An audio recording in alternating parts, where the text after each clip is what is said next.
Search Team 1, can you hear me?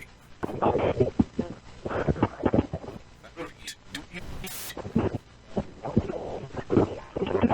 Oh, come on now, you blasted thing. Are you reading me? Have you discovered anything? I repeat, have you discovered any coils of value or not? I confirm your vox. Our line is secure, my lord. By the throne, damn your security! Did you find any data coils worth recovering? I am not sure, my lord. We have managed to retrieve one oratory record spool archived as B2025-V19, though it is only the first. My men are... Yes, very good. Each of you shall be rewarded handsomely for any piece of the late High Lord's archives that you recover. Now, send a data squid with the audio from the spool. It is as you command, my lord. Vox handshake incoming. Accepted. The voxel uplink is successful.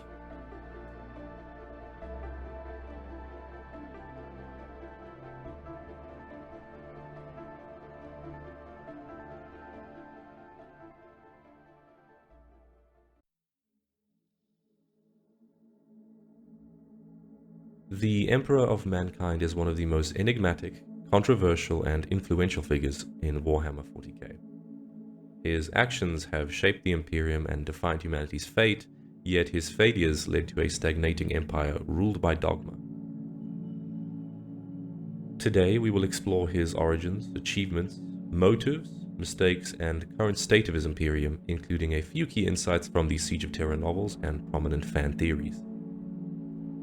But before we begin to tackle this absolute mountain of a project, there are a few things that I would like to discuss first.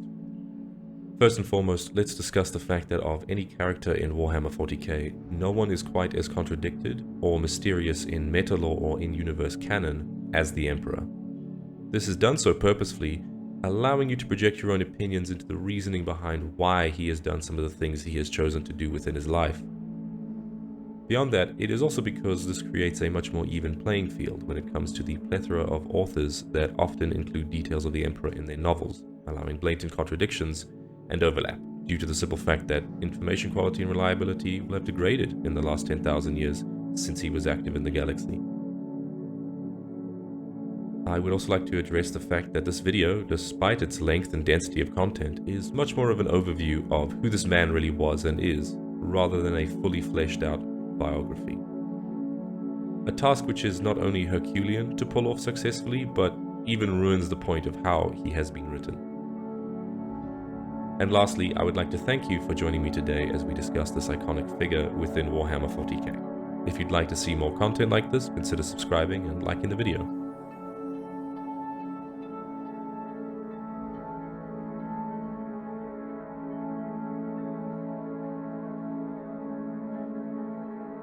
The Emperor's origins trace back to the 8th millennium BC, where he is believed to have been born as a psychic amalgamation of thousands of ancient human shamans. These shamans, foreseeing the rise of chaos, sacrificed themselves to reincarnate as a single immortal being, capable of guiding humanity. Throughout history, the Emperor has subtly influenced human civilization, shaping philosophy, governance, and technological progress, whilst concealing his true nature. His early life remains largely mysterious, but evidence suggests that he has adopted various identities across time, ensuring human development aligned with his vision. His first major public emergence occurred during the Age of Strife between M25 and M30, when Terra had become a battleground of techno-barbarians, rogue psychers, and despot warlords.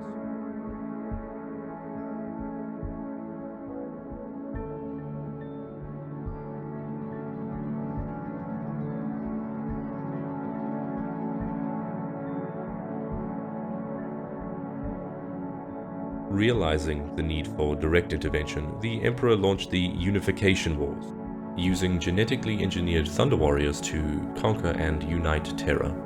Once victorious, he established an alliance with Mars, securing access to advanced technology that allowed him to build the Imperium. To lead his grand vision, he created the Primarchs, 20 demigod-like warriors designed to lead each of the 20 Space Marine legions.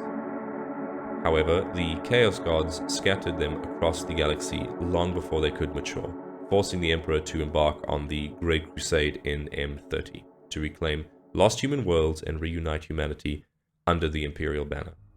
During this time, he recovered the Primarchs one by one, each bringing their own unique strength and ideologies. The Imperium expanded rapidly, bringing countless worlds under its control. However, the Emperor's utopian vision was built on conquest, and his dismissal of human spirituality sowed the seeds for rebellion. The Emperor's primary motive was to create a rational, secular human empire, free from the influence of chaos and superstition. However, his authoritarian methods and disregard for the emotional needs of his subjects led to significant failures. The first incident involved Lorgar. The Emperor publicly humiliated Lorgar, who sought to worship him as a god. This drove Lorgar into the arms of chaos, leading to the creation of the first Traitor Legion. The second incident was the Webway project. Instead of continuing the Great Crusade, the Emperor returned to Terra to work on the Webway project, a grand plan to create a human-controlled warp network. This absence alienated many Primarchs, including Horus, who felt abandoned by the Emperor. Unlike other leaders, the Emperor lacked any true empathy, treating his sons more like tools rather than any kind of individual. This fostered resentment amongst the Primarchs, such as Magnus the Red, who ultimately made a catastrophic mistake due to the Emperor's lack of trust in him.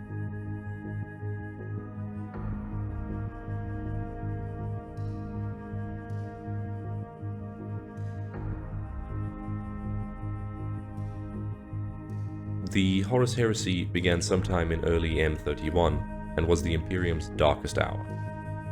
Corrupted by chaos, War Master Horus led half of the Space Marine legions and their Primarchs in a galactic civil war against the Emperor.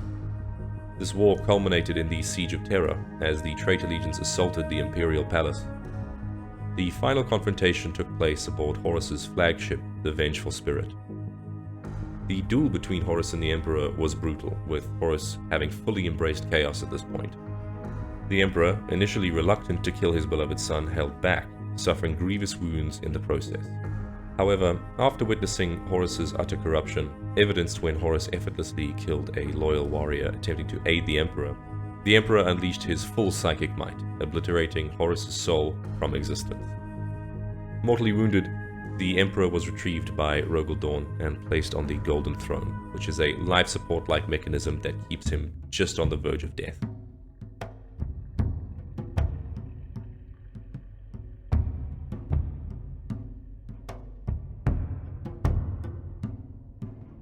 For the last 10,000 years, the Emperor has remained entombed in the Golden Throne. His shattered body decayed, but his psychic presence maintaining the Astronomicon, the Imperium's only means of navigating the warp. His influence persists, but the Imperium has twisted his teachings, now worshipping him as a god, a fate he explicitly tried to prevent. The Imperium, once envisioned as a rational and progressive empire, has since stagnated under bureaucratic rule, religious fanaticism, and extreme authoritarianism. The Siege of Terra novels have expanded upon the Emperor's suffering, hinting that he is trapped in an endless psychic battle against the Chaos Gods, barely preventing the Imperium from collapsing entirely.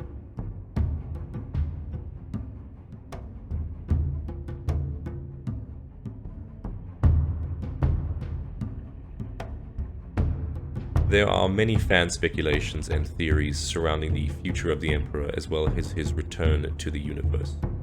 The first of these would be the Starchild theory. This theory suggests that the Emperor's soul is fragmented and eventually will reincarnate as a new god of order within the warp. The second would be the Emperor's true godhood, which some believe that despite rejecting divinity, the Emperor has become a god of sorts in the warp due to millennia of worship. The third would be the Second Coming, which sees people theorize that the Emperor will return through a chosen vessel, possibly Primarch Rabute Gilliman, or as a reincarnated Emperor. And finally, the death and rebirth of the Emperor. This interpretation suggests that the Imperium must allow the Emperor to die so that he can be reborn at full strength. There are many more fan theories than this. These are just some of the most popular ones that are available for you to read on the internet, should you be interested.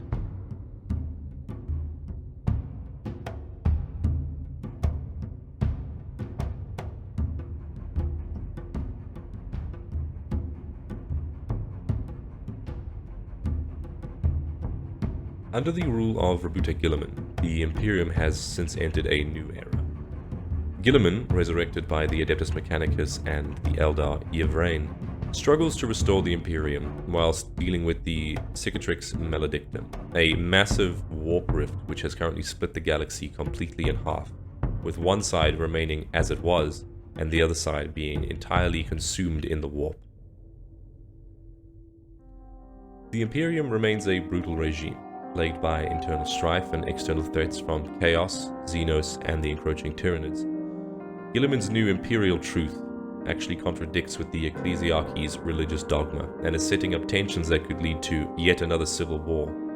Meanwhile, the Emperor's psychic presence has grown unstable, with some suggesting that he is actively manipulating events to prepare for a full reckoning against Chaos.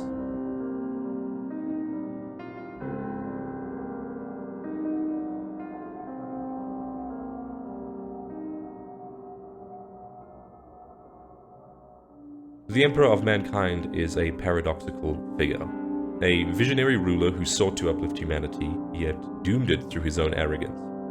His legacy remains both awe-inspiring and tragic, as the Imperium that he's built has devolved into everything he once despised. Whether he will return, evolve, or remain trapped on the Golden Throne, the Emperor's influence on the galaxy is undeniable.